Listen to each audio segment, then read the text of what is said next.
What's up, fight fans? This is Kurt DeVille with Counterpunch Boxing News, and I want to discuss a video that I just seen. And it is from Mr. Blue Blood. Mr. Blue Blood, he attacks AJ. He makes a lot of videos about AJ, okay? But this particular one, he states that AJ, he was talking about AJ's statement that he made about being the unified champion in 2019. And of course, he went on to say, like, okay, well, Anthony Joshua, you have to get through Deontay Wilder to, make that happen. And that's true. That's true. Blue Blood Sports TV. Blue Blood, you're absolutely correct. He does have to go through Deontay Wilder. But there's another side to this, right? Deontay Wilder's goals is to be the unified champion of the world. He said that himself. But he has to go through Anthony Joshua. You also know that, right? So what's stopping this fight from happening? Like, what's stopping this fight? What hasn't Deontay done? He hasn't signed any contract to fight anybody. He's called AJ a coward. He's called Eddie Hearn a slave master. He says he runs his stable of fighters like a plantation. He agreed to a fight. But he didn't sign any contract. He never signed any contract. I don't know if he was allowed to or whatever, or he was advised not to. But the reason this fight isn't happening is because he hasn't signed the contract. Now, you might not want to believe that, but it's just too much evidence. Oh, I've lost my pen. Who said that? Has Anthony Joshua ever said, I lost my pen to sign a contract to fight him? Now, we got to talk about this like for real. Let's look at it. Let's look at it like this. All right.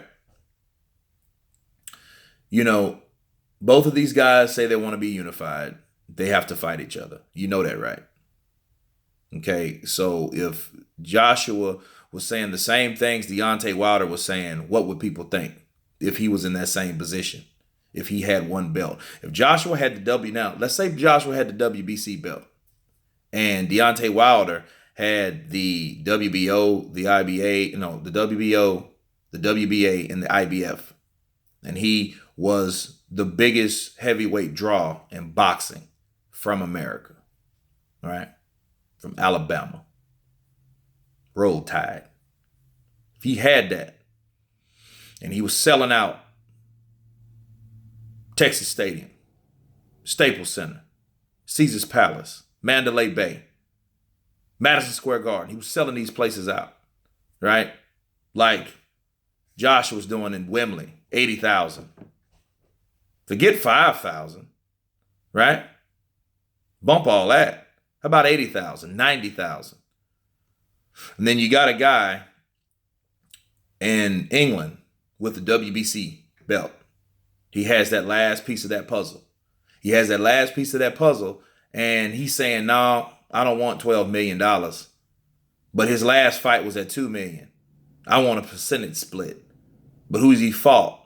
He fought one credible opponent. One in his whole career, pretty much. Right?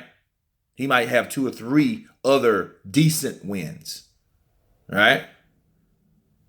What would you think about that? Honestly. That's the question. What would you think about that? Man, you would crucify Anthony Joshua. He was the lesser draw. He had one belt. You'd be talking, man, he ain't nothing but a last piece of a puzzle piece. That probably would be one of the titles of your videos. Why don't this guy give up the belt? Because he ain't trying to fight for it.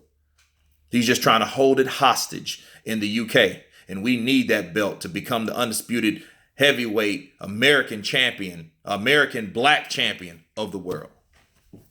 Now tell me, am I wrong? Tell me, am I right or am I wrong? Because we gotta look at this how it is. If we turned everything around, and they offered this man, they went from 12.5, then they offered him 15. He didn't want to take that. But the man only made $16 million his whole career after fighting 40 people. I'm sorry, 39. Yeah. Right? So what would you think in 40 fights? Why would you would be saying that? Why was this guy entitled for all this money? He ain't getting no money over there in the UK. They ain't paying him nothing. You know? And if it was that case, if Eddie Hearn was his promoter, right? If Eddie Hearn was his promoter, yeah, you could say he's running like a plantation. If he had 40 fights and only had a $16 million net profit, you would think that too. You would be saying, yeah, he is really the slave master and he runs it like that. Look at his sales. No one knows who he is. Look how much money he made. He ain't really made a lot of money for those amount of fights. I bet you that would be the narrative. Now tell me if I'm wrong or am I right.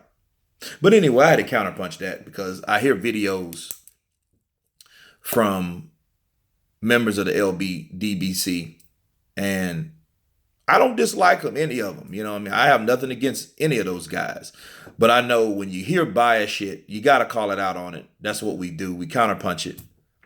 You know, you guys tell me what you think about this video. Please subscribe. And you guys been counterpunched. Peace.